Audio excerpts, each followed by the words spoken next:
രാഹുൽ മാങ്കൂട്ടത്തിന് പിന്തുണയുമായി നടി സീമാജി നായർ. രാഹുൽ മാങ്കൂട്ടത്തിനെതിരായ ആരോപണങ്ങൾ കാണുമ്പോൾ തനിക്ക് ഓർമ്മ വരുന്നത് ഉമ്മൻചാണ്ടിയാണെന്നാണ് സീമാജി നായർ പറയുന്നത്. ഫേസ്ബുക്കിലെഴുതിയ കുറിപ്പിലൂടെയാണ് സീമാജി നായർ രാഹുലിനെ പിന്തുണ അറിയിച്ചെത്തിയത്. പൊങ്കാല ഉണ്ടാവും എന്നറിഞ്ഞുകൊണ്ട് തന്നെയാണ് ഞാനിപ്പോൾ ഈ പോസ്റ്റ് ഇടുന്നത്. കഴിഞ്ഞ ദിവസങ്ങളിൽ ഒരു ജീവൻ രക്ഷിക്കാനുള്ള ഓട്ടത്തിലായിരുന്നു. കമന്റ് ബോക്സ് ഓഫ് ചെയ്യുന്നില്ല, പാപം ചെയ്യാത്തവർ കല്ലെറിയട്ടെ. രാഹുൽ മാങ്കൂട്ടത്തിനെതിരെയുള്ള ചർച്ചകളും പ്രതിഷേധങ്ങളും ശക്തിപ്പെടുന്നത് കണ്ടിട്ട് എനിക്ക് ഓർമ്മ വരുന്നത് കുറച്ചു നാളുകൾക്ക് മുന്നേ കേരളം കണ്ട ഏറ്റവും ജനകീയനായൊരു മുഖ്യമന്ത്രി ഏത് രീതിയിൽ ഇവിടെ തേജോബദ്ധം ചെയ്യപ്പെട്ടു എന്നുള്ളതാണ്. നിഷ്പക്ഷമായി ചിന്തിക്കുന്നവർക്ക് ബോധ്യമുള്ള കാര്യമാണ്. തുടർഭരണം ഉറപ്പായ സമയത്ത് തെരഞ്ഞെടുപ്പിന് തൊട്ടുമുന്നേ മകളുടെ പ്രായമുള്ള ഒരു സ്ത്രീയെയും ചേർത്ത് നട്ടാൽ കുരുക്കാത്ത ഒരു നുണബോംബ് ഇവിടെ പൊട്ടിക്കുകയുണ്ടായി. ആ സമയത്ത് ഉമ്മൻചാണ്ടി സാറും അദ്ദേഹത്തിന്റെ കുടുംബവും അനുഭവിച്ച വേദനയുടെ ആഴമളക്കാൻ ആർക്കും കഴിയില്ല. പിതൃതുല്യൻ എന്ന് പറഞ്ഞവർക്കത് മാറ്റിപ്പറയാൻ നിമിഷങ്ങൾ പോലും വേണ്ടിവന്നില്ല. ലൈംഗിക ചേഷ്ടകൾക്ക് വിധേയമാക്കിയെന്നും പറഞ്ഞ് ഡേറ്റും സമയവും വരെ പുറത്തുവന്നു. സ്വന്തം അച്ഛന്റെ പ്രായമുള്ള മനുഷ്യൻ തന്റെ സദാചാരത്തെ ചോദ്യം ചെയ്തതോടെ തളർന്നുപോയി കാണും. ഒരു മനുഷ്യനെ മാനസികമായി തകർക്കാനുള്ള ഏറ്റവും വലിയ ആയുധം അവരുടെ വ്യക്തിത്വം ഇല്ലാതാക്കുക എന്നുള്ളതാണ്. കള്ളമൊഴിയുടെ അടിസ്ഥാനത്തിൽ ഏറ്റവും വലിയ മാധ്യമവേട്ടയും അവഹേളനങ്ങളും കല്ലെറിയൽ വരെയുമുണ്ടായി. ജനകീയനായ മുഖ്യമന്ത്രിയിൽ നിന്നും ആഭാസനായ മുഖ്യമന്ത്രിയായി അദ്ദേഹത്തെ മാറ്റി. എല്ലാവരും ചേർന്ന് അദ്ദേഹത്തെ വേട്ടയാടി. ഒരു സാധാരണക്കാരന് കിട്ടുന്ന നീതി പോലും കിട്ടാതെ അന്വേഷണ കമ്മീഷന് മുന്നിൽ മണിക്കൂറുകൾ നീണ്ട ചോദ്യങ്ങൾക്ക് നടുവിൽ തളർന്നിരുന്നിട്ടുണ്ടാവും.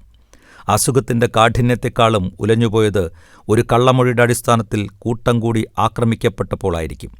ഉമ്മൻചാണ്ടി സാറിനെതിരെ മൊഴി കൊടുത്തവർ സ്വന്തം ഇഷ്ടപ്രകാരമായിരിക്കില്ല അങ്ങനെ പറഞ്ഞിട്ടുണ്ടാവുക. ആരുടെയൊക്കെയോ സമ്മർദ്ദങ്ങൾ അതിന്റെ പിന്നിലുണ്ടാവാം. ഉമ്മൻചാണ്ടി സാറിന്റെ മൃതദേഹവും വഹിച്ചുകൊണ്ടുള്ള വിലാപയാത്ര ദിവസങ്ങൾ പിന്നിടുമ്പോഴും ഞാൻ ടിവിയുടെ മുന്നിൽ നിന്നും മാറാതെയിരുന്നു. അന്ന് എൻ്റെ മുന്നിൽ ഉണ്ടായിരുന്ന ഒരു ചോദ്യം, ആര് ജയിച്ചു ആര് തോറ്റു എന്നുള്ളതാണ്. ചില പാർട്ടിയിൽ ഞാൻ കണ്ടിട്ടുള്ളത് അവരവരുടെ പാർട്ടിക്കാർ, നേതാക്കന്മാർ, എംഎൽഎമാർ, മന്ത്രിമാർ, എന്തിനു വേറെ സാധാരണ പാർട്ടി പ്രവർത്തകർ പോലും എന്ത് വലിയ തെറ്റു ചെയ്താലും അതിന് ന്യായീകരണങ്ങൾ ഏറെയാണ്.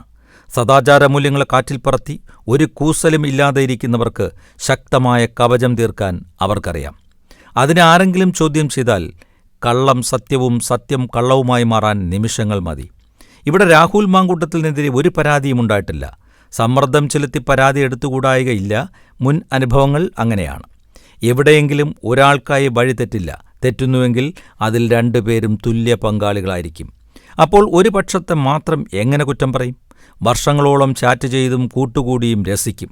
പെട്ടെന്ന് ഒരു ദിവസം ഒരാൾ മാത്രം പ്രതിപ്പട്ടികയിലെത്തും. ഏതൊരാളിൽ നിന്നും മോശം സമീപനം വന്നാൽ ആ സ്പോട്ടിൽ പ്രതികരിക്കണം. വർഷങ്ങൾ കഴിഞ്ഞല്ല പ്രതികരിക്കേണ്ടത്. വർഷങ്ങളോളം എല്ലാം കൂട്ടുകൂടി ചെയ്തിട്ട് ഒരാൾ മാത്രം എല്ലാത്തിൻ്റെയും കുറ്റക്കാരനാണെന്ന് പറയുന്നതിൻ്റെ ഔചിത്യബോധം മനസ്സിലാകുന്നില്ല. ഉഭയകക്ഷി ബന്ധത്തിലൂടെ നടക്കുന്ന അശ്ലീലങ്ങൾക്ക് ഒരു പക്ഷം മാത്രം മറുപടി പറഞ്ഞാൽ മതിയോ? നീതി എന്ന് പറയുന്ന രണ്ട് ഭാഗത്തു നിന്നും ലഭിക്കേണ്ടതാണ്. അനീതി ചെയ്തിട്ടുണ്ടെങ്കിൽ രണ്ട് ഭാഗത്തും ബാധിക്കേണ്ടതുമാണ്. രാഹുലിനെതിരെ തിരിഞ്ഞവരുടെ ഫോൺ പരിശോധിച്ചാൽ ഇതിലും വലുത് കിട്ടാൻ സാധ്യതയുണ്ട്. ഈ കേരളത്തിൽ ശ്രദ്ധ പതിപ്പിക്കേണ്ട എത്രയോ വലിയ വിഷയങ്ങൾ വേറെയുണ്ട്. അതിലോട്ടൊന്നും പോകാതെ ഈയൊരു വിഷയം മാത്രം ഫോക്കസ് ചെയ്യുന്നവരെ കാണുമ്പോൾ പുച്ഛമാണ് തോന്നുന്നത്. കേസില്ലേൽ കേസ് ഉണ്ടാക്കും, അതിന് തെളിവുകളും ഉണ്ടാക്കും, എന്നിട്ട് അറസ്റ്റ് ചെയ്യും. എതിർച്ചേരിയിലെ തലവെട്ടി ചൂട് ചോര കുടിക്കാൻ കാത്തു നിൽക്കുന്നതിനിടയിൽ നിങ്ങൾ പിടിച്ചു നിൽക്കുക. 41 വർഷത്തെ അഭിനയ ജീവിതത്തിൽ മുഖം മൂടി അണിഞ്ഞ നിരവധി ആൾക്കാരെ ഞാൻ കണ്ടു. അതിൽ ആണുങ്ങളുമുണ്ട്, പെണ്ണുങ്ങളുമുണ്ട്. എല്ലാത്തിനും കൂടെ നിന്നിട്ട് ചതിക്കൽ പ്രസ്ഥാനവുമായി നടക്കുന്നവരോട് ഒന്നേ പറയാനുള്ളൂ, ഇതിലും വലുതെന്തോ നിങ്ങളെ കാത്തിരിക്കുന്നു. മുൻ അനുഭവങ്ങൾ അതാണ്. എരുതിയിൽ എണ്ണയൊഴിച്ചു തരാൻ കുറേ പേരുണ്ടാകും. അവരുടെ ഉദ്ദേശം, അവരുടെ ലക്ഷ്യം കണ്ടെത്തുക എന്നുള്ളതാണ്. അത് കഴിഞ്ഞാൽ പിന്നെ അവർക്ക് നിങ്ങളെ ആവശ്യമില്ല. തെരഞ്ഞെടുപ്പ് അടുത്തതിൻ്റെ വെടിപൊട്ടിക്കലുകളാണ് ഇവിടെ നടക്കുന്നത്. രാഹുൽ തെറ്റ് ചെയ്തിട്ടുണ്ടെങ്കിൽ ശിക്ഷിക്കപ്പെടണം. അത് തെറ്റ് ചെയ്തെങ്കിൽ മാത്രമാണ്.